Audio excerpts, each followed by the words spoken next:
everybody, and welcome to another episode of the Crime and Coffee Couple. My name's Mike. And my name's Allison. Yeah, it is, baby girl. I am so excited because I get to do a story. I know. I'm excited to just sit back here and look at you. Yeah. I mean, you get to look at me. It's kind of nice. Now, if this video doesn't make it all the way through, it's because we're recording 2 in a row, so we'll see what happens. But the audio will definitely be okay. Yes, one never knows. Yeah. So how's things been going since the last episode we recorded about 10 minutes ago? Oh, things are good. I'm enjoying my iced chai tea latte that you so graciously and kindly got for me today. Well, I mean, it is just buying it from Starbucks, so that's okay. Mm-hmm. It was very sweet of you. You know what I did notice is that we used to have to reload our Starbucks card like every 2 or 3 times that we went. Now it's reloading every single time. So with inflation and everything, we are hitting $25 every single time we go to Starbucks. It's disgusting. Yeah, it's absolutely nuts. And you guys aren't exactly cheap dates. Well, it's not me. It's the kids. And I can't get my coffee anymore because I want to help save the family money. Oh, you're so good. I'm a martyr. You are. Yeah. Well, the kids always want their cake pops too.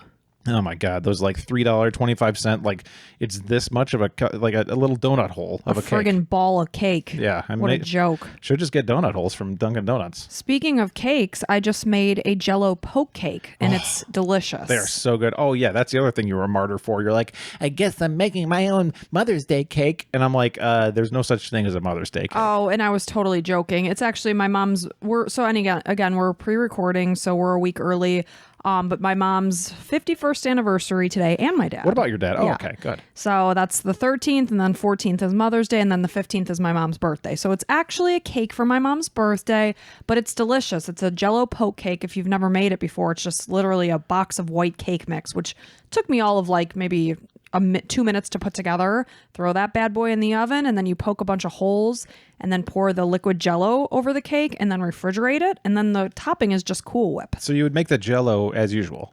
Well, this one was just I did it in the microwave. I just boiled water in the microwave, poured it over the Jell-O, put a cup of cold water, and just dumped it over the pokes. As far as instructions go, you pour the same amount of water you're supposed to if you're making regular Jell-O. As if you were making Jell-O, yes. And then, did I mention you poke holes in the cake? I think it's inferred, but I think you did also. Okay, so then you pour your warm Jell-O mixture. It absorbs into the cake. You throw it into the refrigerator. You top it with whipped cream. Boom. It's awesome. Easy peasy dessert, and it's delicious. I think it's from the 80s or something. So. It is a very retro. Oh, it's so good, though. Might even be from the 70s. Yeah, maybe Seems 60s. like one of those that would be in like the Ladies' Home Journal. Right. Or something like that. Impress your neighbors. There was this one thing I saw that was like, this literally came from a blah, blah, blah magazine from whatever year. And it was a diet. And it's like, we'll lose 5 pounds in 1 week. The morning, it was like, have hard-boiled eggs, a cup of black coffee, and a glass of Sauvignon Blanc or something. Lunchtime, have blah, blah, blah, Sauvignon Blanc. Dinner time, have the rest of the bottle of Sauvignon Blanc. I'm like, what the hell? Well, I mean, it's just 1 glass per meal. That's not a big, huge deal. Remember the cabbage soup diets? No, I don't. Oh, man, some of those were just so gross. Yeah, I don't remember any of those things. Me and my mom used to do those together. I did like Weight Watchers, so I remember specifically having to eat like tuna sandwiches, which were delicious. So I lost some weight right away because I wasn't eating triple cheeseburgers and milkshakes. What a concept. Imagine that. Yeah. Or French crazy. fries. Yeah, it is. So you ready to get this party started? I am so ready. You have no idea. Okay, so folks, if you hate my voice, now's the time to shut it off. No, don't shut it off. Don't shut it off. But if you do, then go ahead and subscribe to us. Stop driving people away. I'm not. It's a joke. Go ahead and subscribe, whatever app you're using. Just go ahead and click that plus button or whatever. Make sure so we can make sure that you know about our new shows coming out every Sunday. Absolutely. All right, let's get into this one. This one is about Wayne Nance, the Missoula Mauler. Oh, yeah. That doesn't sound very pleasant. No, it doesn't. And if you listeners know anything about me, you know that I don't like typical murder stories. No. I mean, nobody likes them, but it's like, you know what I mean. Yeah, and I'm sorry, you said his nickname was a Missoula Mauler. Mauler. Oof. Mauler. Not good. Yeah. Think of like a werewolf. Yeah. So this one's a little bit different, as you would expect. Definitely make sure you stay for the ending, though. Oh. Bum, bum, bum. Okay. You got me hook, line, and sinker. Yeah, I do. I guess I have no choice, though. No, you're sitting here either way. So Wayne Nance was born October 18th, 1955 in Missoula, Montana. Hence the nickname, the Missoula Mauler. Mm-hmm. So this piece of human garbage grew up in a mobile home just outside of town. Okay. Sounds like he had a standard home life as a young man. His dad was a trucker, while his mom was a waitress. He was a latchkey kid, since his parents worked a lot, like a lot of us were. He did pretty well in school, surprisingly, getting mostly A's and B's, but was said to have had a bad temper, and he was a bit of a handful, like a lot of boys these days. And back in my day, it seems like a lot of teachers really just don't expect boys to be boys sometimes. Well, we were just watching, I know I've brought it up a couple times, that Nate Bargatze, comedian, and he was saying that they have a daughter and she's like, just so calm and easy to handle or whatever. And their friend has a boy and they'll swap it like to babysit. And he's like, I should have 8 watches for every time I have to watch their boy. Yeah, I mean, boys are a handful. They're just a lot of energy. We like to bounce around and fight and stuff. We have one of each, so we do. We see both differences. Yep. So even though with those labels, he had no problems getting through grade school and high school. Despite being a hothead and considered a bit of a weirdo, Wayne Nance was looked at positively and had plenty of people that liked him around town. So the Nance family lived near the Pounds family, which was Donna and Harvey Pounds, along with their 3 kids, Kenny, Karen, and Kathy, aged between their 12 years old and 20 years old. Harvey worked at a men's store and was also the deacon of the nearby Bethel Baptist Church, while Donna worked part-time at a bookstore that was Christian, so they were both definitely a religious family. On April 11th, 1974, Donna was home alone. Harvey and Karen were gone at work, with Kenny in the Army and Kathy being at school. While Donna was by herself, 18-year-old Wayne Nance crept into their house quietly without being heard. He knew the Pound family pretty well, living so close to them and everything. And because of this, he knew where Harvey kept his .22 caliber Luger pistol. Oh, no. Yeah, you know where this is going. Wayne Nance got the gun and found Donna in her bedroom. He proceeded to tie her up with her legs spread open using a clothesline he brought with him. And as you guessed, he raped poor Donna. Oh, jeez. Yeah. After that, he took her down into her own basement, shoved her head under the stairs, and shot her 5 times in the back of her head. That is vicious. Absolutely disgusting. And he knows this family. Yeah. And the kids. Yeah.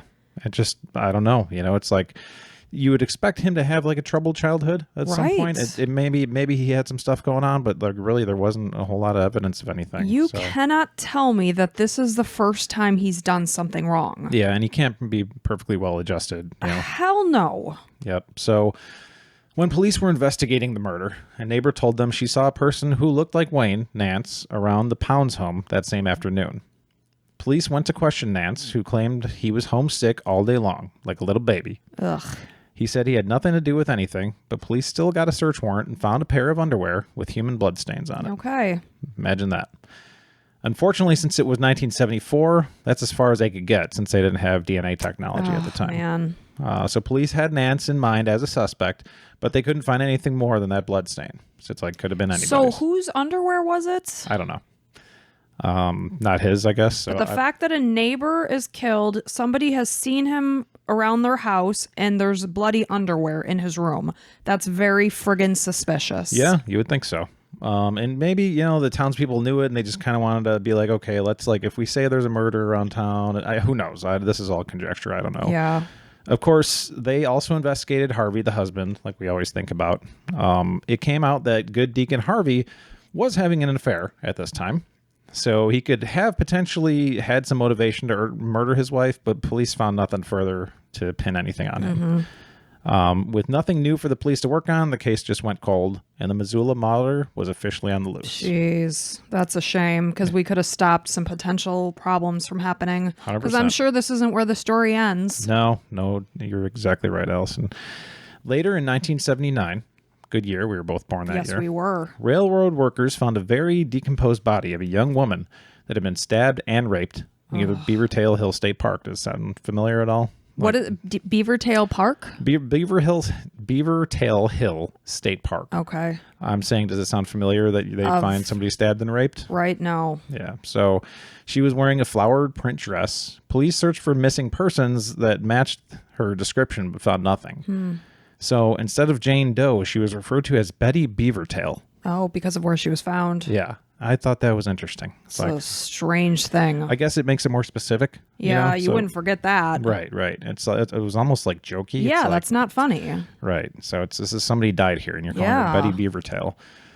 Years later, that's messed up. Yeah. Years later, it could have been 1985, but also maybe 2009. I found a couple different sources. She was identified as 15-year-old runaway from Seattle named Devonna Nelson. Aww. She had been hitchhiking through Missoula from Seattle. Thankfully, we can remember her by her actual name and not some stupid name the police and media members made up. 5 years later, and these things, I'm going to be going through a bunch of them here because unfortunately he had quite a rampage. Yeah, rampage here. So I don't mean to put any less stress on any of these. Like, these are all very important people, obviously. Of course. 5 years later, in the summer of 1984, Wayne Nance was getting hot and heavy with a woman known only as Robin. They dated through the summer and then left town in September to start their own life together, maybe even start a family. Lucky Robin, finding Wayne Nance and falling in love. Just about 3 months after that, a wildlife photographer was walking through the Missoula woodlands to get some pictures, but he came across what appeared to be a human foot sticking out of the ground. Can you imagine coming across that? No. Of course, they called police right away, and upon digging up the area, they found that the foot belonged to the lifeless body of a young woman. Oh.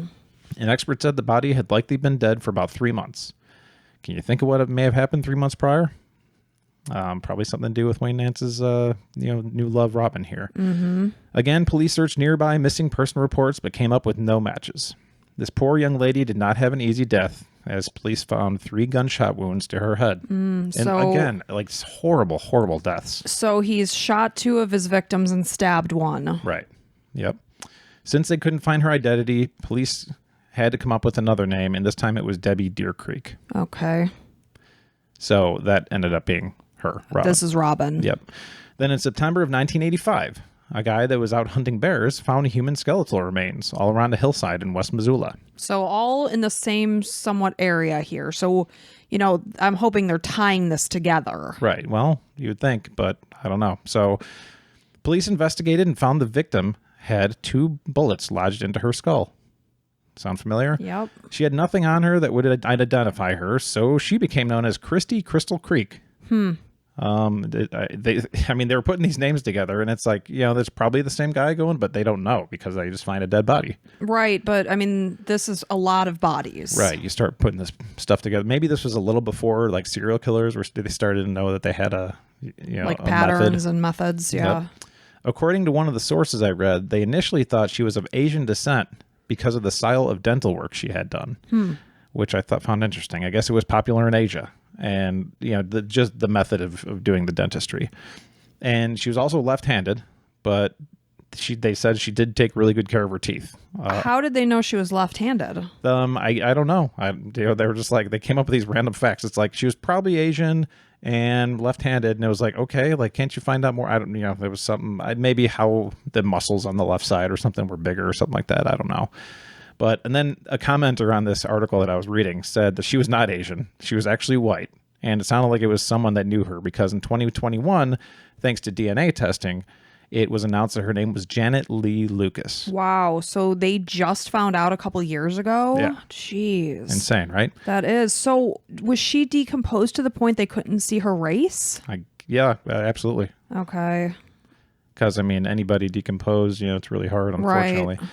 And Janet Lee Lucas grew up in California and Washington and left behind a son who was only 5 years old at the time. The little boy spent a lot of his adult life looking for his mom. Oh, that's so sad. But the poor guy, at least he got some closure. Yeah, so many years later, but at least they did. Yep. Then, in December of 1985, this just keeps going. Mike and Teresa Shook were in their home along with their 3 children, just finishing up their dinner. Just then, they heard a hard and violent knock at the front door. Just like, okay, well, I guess we should go see who this is. Mike went to open the door, and suddenly a man lunged at him with a butcher knife. Oh my gosh. Absolutely massacring his body until he died. Wow. So this is very different from what he's done in the past. Yeah. Because it sounds like he takes these victims out to very quiet places. In this case, he's going into a home where there's multiple people. Yep. Wow. And instead of sneaking around and stuff, it's just like, you know what? I'm just going to butcher the first person that I see. So after he was done with Mike, he turned to Teresa, dragged her into her own bedroom, then proceeded to tie her up, rape her, and stab her to death as well. Disgusting human being. It's like just everything horrible you can think of. It's like shooting people point blank in the head, raping, murdering, butchering. Like, this guy's out of his freaking mind, man. It's terrible. And I can't believe, like, couldn't imagine like the cops coming out with this and being like, this guy's on the loose. Could you imagine like somebody in your town being like, there's murders going on, that some dude just randomly rings your front doorbell and just butchers you? Well, and I'm hoping that the police were being transparent with the public so that people could up their safety methods and be more careful and be sure to lock their doors and not just open it, because you got to protect yourself. Absolutely. Did the Mike and Teresa Shook, did they have any children? Good question. So yes, they did have 3 children. I thought I said that, but maybe I didn't. But yes, they had 3 children who were upstairs sleeping at the time. Oh my gosh. Right. So I don't know if Wayne knew that they had 3 children at all, but to finish things off, he set the house on fire. No. To cover up any evidence. Oh no, the children. Thankfully, the children made it out of the house alive. Oh, thank goodness for that. But those poor kids, to know that their parents are both gone. Yeah. Unfortunately, their parents were already dead and killed in a vicious, horrible way. So add another couple of murders to that list there. So while Wayne Nance wasn't busy killing people, he got himself a job as a delivery driver at a place called Conlin's Furniture. This scares me because now he's coming into people's homes and getting the lay of the land. Right. So he can see what his next potential victim looks like. Oh, the husband's gone during the day. That sort of thing. Yep. He started to develop feelings for his store manager, unfortunately for her, a woman named Chris Wells. Chris was married to Doug Wells. On a night in September of 1986, Chris and Doug were coming home from being out and about. It was right around midnight. Now, there's different stories about how this completely went down. I checked like 7 different sources, and they were all a little bit different. So I'm going to go with, kind of a hodgepodge of everything here. If I got some little detail wrong, then, internet warriors, please, spare me a little bit. So Doug thought he may have seen someone creeping around their house, but wasn't sure. So he decided to investigate. They also said there was one part that said they were at the house and they saw a guy creeping around their RV that was outside, or camper. Okay. So he's like, not really sure exactly, but there was somebody creeping around near their house. And so Doug's like, what's going on? That's when he found Wayne Nance sitting in the bushes. And Doug's like, hey, what's going on here? What's the story, man? When Doug asked what was going on, Nance goes, oh, I know that this is Chris's house because I work with her. Okay. I work with your wife, and I drove by. I noticed there was somebody that was looking into your windows. So I wanted to make sure that everything was okay. And Chris was probably like, okay. Yeah, that's it. Well, thanks, I guess. It strikes you as weird, a little bit. Right away, I'd be suspicious. 100%, because especially, just knowing these stories that we talk about here. And so anyways, he's like, I was driving by, thought I saw someone looking in your windows, so I just wanted to check it out. And so Nance asked Doug to go get a flashlight so they can have her look around to make sure everything's safe. And so Doug's like, okay, I guess we will, to make sure. I mean, because you see this guy and he didn't run away, and you're like, you want to think the best of people. And, his wife personally knows this guy. Right. Like, what's the worst this guy is capable of, right? Of course, as soon as Doug turned around, Nance hit him in the back of the head with the butt of his gun. Ugh. There are stories that said he shot him too. I don't believe that, because I think it'd be, it'd be very loud. Yeah, and also he'd probably be dead at this point, but he didn't die. Okay. So, but he didn't lose consciousness either. So, Okay. maybe he skinned him with a gunshot. Who knows? But either way, he was wounded in the back of the head. Okay. Now, Doug fought right away with Nance to try to protect his wife and himself. He's just like, oh my God, this is the guy. This is something bad. I can only imagine the amount of adrenaline coming out of him. Well, at this and time. knowing if I go down, what is he going to do to my wife? Right, exactly. So just then, Chris, his wife, came running over to see what was all the fighting about. Like, what's going on here? So Nance points the gun at her and made her tie Doug's hands and feet while holding her at gunpoint. So you know where this is going. Right. After she was through, Nance tied up Chris as well. With both Doug and Chris tied up, Nance took Chris up to a bedroom and tied her to the bedroom bed. And you know what's going to be happening to her here soon. So then he left Chris secured and went back for Doug.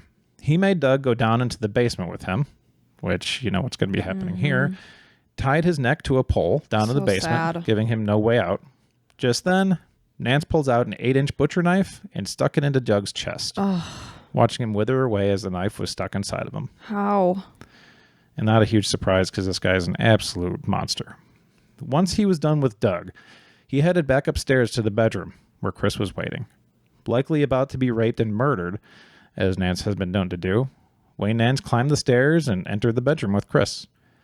Just then, Doug came up quietly up the stairs from the basement. What? He was not dead, like Nance thought. Oh my gosh. He freed himself from the rope. What a friggin' warrior. Yep, warrior, hero. And this guy's been beaten in the back of the head, stabbed in the chest.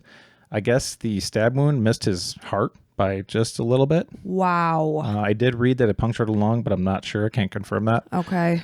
So he was alive, and he freed himself from the rope, and he happened to be a gunsmith, luckily. So he had a rifle sitting on his workbench in the basement. Oh, wow. So right there within reach. Yeah, so he grabs a rifle. Rifles only shoot one bullet at a time. Okay. I didn't know that. I know nothing about guns. Most rifles. I'm not a gun guy either. So he ended up finding one bullet, puts it into the chamber, and loads it all up. Runs upstairs. So Doug got to the main floor, looks around. He doesn't know where he is. Right. So he gets to the main floor, looks around, can't find his wife, can't find Nance. So he creeps up to the second floor as quiet as he can, but he's also bleeding profusely. He's injured big time. So odds are Nance can hear him coming up the steps here, and he knows this. And he comes to this hallway that goes either right or left. Okay. Okay. So he could hear his wife, Chris, screaming from the left in their bedroom. He could also hear heavy footsteps immediately running in his direction. Oh, that's so scary. Hoping he's just standing there, hoping that it's Wayne Nance. And he brings up his gun, just waiting for whoever's going to be coming around the corner there. He's 100% sure it's going to be Nance. He's pointing it right where, this guy's chest most likely is. Sure enough, it was Wayne Nance running at Doug with a knife in his hand. Oh. So Doug shoots him directly in the stomach with the single bullet that he had. Wow. Got him. Boom. Right in the stomach. This piece of shit doesn't go down. Right? So it's like the worst horror movie you've ever seen. Yeah, like a zombie or something. Yeah. It's just like, oh my God, what else now? So Nance was staggering in shock over getting shot, but just wasn't going down. It's like a guy on PCP or something, it just isn't going down. But Doug had no bullets left. So Doug turned the gun around and started using the butt end of the rifle as a baseball bat. Yeah, that's what I was wondering if he was going to do. He started smashing Nance's face and body as much as he could, just beating him with all the strength that he has, which probably isn't a ton because he's getting absolutely destroyed at this point. I'm sure he's just fueled on adrenaline at that point. Right, exactly. So Nance didn't go down still, and in fact made it back to the bedroom where Chris was, where he got his gun so he could turn it on Doug. Oh. So Doug, this hero, gets him, and unfortunately this piece of human shit got his gun. Nance fired 3 shots at Doug, got off 3 actual shots at Doug with his pistol. He hit Doug once in the leg and missed the other 2. At this point, like we said, Doug's running on pure adrenaline. So he doesn't even feel the shot hit him in the leg. Mm-hmm. He's just like, nope. Continues to lunge at Nance, starts bashing his skull, face, and body with the back of his rifle. Wow. Just destroying his face, like making nothing of it. Just like anybody would do in this situation, just wants this guy to die somehow, some way, so they can save his wife. Right? Doug used so much his force that his rifle ended up bending like an L. The buttstock of the gun shattered. So the wooden part is just like shattered, useless because he smashed him in the face so many times. Completely unusable as a rifle ever again. As Nance was getting destroyed by Doug's rifle, Nance dropped his pistol. Okay. Doug sees the opportunity, picks up Nance's pistol, fired every remaining bullet into Nance's head. Goodbye. Just like, oh, I just like, get out of my life, you demon. I was so scared you were going to say after all Doug had gone through and gotten through that he would have been killed with those 3 shots he had fired at him. But, only one got him. It was in the leg. He couldn't even feel it. And sweet victory that he was able to get this guy. Absolutely. Eventually, all 3 were taken to the hospital. And luckily, Doug and Chris recovered fully. Wow. But, as you'd imagine, Wayne died the next day from all his severe injuries. Yes. So naturally, police looked into this Wayne Nance guy that they just picked up. Sure. And found out not only was he trying to kill Doug and Chris, but also he was a serial killer, responsible for at least 6 cold case murders from 1974 to 1986. Oh, man. What an amazing thing that Doug was able to overpower this guy, because he would have just gone on doing this over and over and over again. Because at this point in time, he had to have been right around like 20 something. Yeah. So he still had many years ahead of him of vicious crime. Yeah, I don't know how old he was, but it was, I mean, this is obviously in his veins. It's that sexual urge that he needs to rape and murder people. Like, it's just one of those things. He gets this like sexual satisfaction from ending people's lives. But since Wayne Nance couldn't speak due to his death and deserved bludgeoning, police couldn't know for sure exactly how many deaths he was responsible for. I mean, people are like poking up anything that kind of came up around this time in the area, and there's a decent chance that it's connected to him. So while this one's pretty short here, it was the story of Wayne Nance. So he was pinned down to 6 for sure that they believe. And then obviously he would have easily killed this couple. Yep. I mean, the fact that he was able to be stopped like this is just unbelievable. Yeah, and the reason I chose this one, I was doing research, and I hate so many of these stories. They're so sad and horrible, and these are horrible too for every single one of these people. Yeah. Unfortunately, but it's so satisfying. Like, I don't know, there's some people that are against the death penalty for whatever reason, but this had to be done, man. This guy, thank God for Doug, a hero that saved his wife, and not that these other people weren't heroes, but man alive. Of course not. That we're not saying they weren't heroes. No. It's just this guy, Wayne Nance, was a monster. Yeah, and thank God for Doug, able to somehow get loose from that rope downstairs. And after being stabbed in the chest. In the chest, yeah, with a butcher knife, which is huge, an 8-inch butcher knife. Like, man, there's this hole in his body and probably a punctured lung, and he got beaten in the back of the head. He's got enough wherewithal to get the bullet in his gun and come upstairs and shoot him perfectly in the stomach. So, he was going to die regardless because he got him in the stomach. So, usually a shot to the stomach's going to kill you long term. But man, it's just so awesome of Doug to be able to defend his wife that was going to be raped and murdered. And I wonder how they're doing now. Yeah, that's I don't know. Just amazing. But I mean, horrible story about what this monster did to these poor people. It's just disgusting. Yep. So that's the story of Wayne Nance. I've never actually heard of Wayne Nance before. So hey, happy to bring it to you. A horrible human being. And I mean, now I don't know how to title I don't like bringing people's names that were serial killers, but I mean, it's got to be known because he's gone, so it's not like he's getting any notoriety out of it. So hey, well, be careful out there with answering doors and such, I guess, like we always are. I mean, luckily in this day and age we have so much security footage. Like, a lot of people have cameras, the Ring doorbells. Personally, I don't ever go to the front door without checking who's on the Ring doorbell, and our kids do the same. Because I don't want to be bothered by some salesperson that's coming around. I don't want your roof. I don't want your whatever. And I'm just kind of antisocial sometimes. You absolutely are. When I'm at home, I just want to be left the hell alone. Yeah. And I think that's going to our kids too, because they don't really like to go out and do things and whatever. So that's good. We go out and do things. We do. I always think about the Sebastian Maniscalco. I always say his last name wrong. Maniscalco. You had it. How back in the day when he was a kid, his family always had the Entenmann's cake at the house, ready for any guests that might come. We have company. It's for company. Don't touch it. It's for company. You can't have the cake. It's for company. Yeah. Whereas now it's like he did a reenactment where the doorbell rings. It's like he's motioning, get the fuck down. Get down. Did you call? I didn't call anybody. I don't Creeping around so that nobody sees their movement in the house. Right. It's like, that's how we respond to guests at this point. Turn the lights off. Turn the lights off. Get on the floor. Don't move. Oh, it's so funny. Yeah. So. But yeah, well, thank you for that horrible story, I guess you could say, of this piece of shit Wayne Nance. But thank goodness he got brought down, because that could have gone a very, very different way. And I know for certain that many innocent people would have continued to die because of this monster. Yep. So, I mean, in this way, at least it had a positive ending.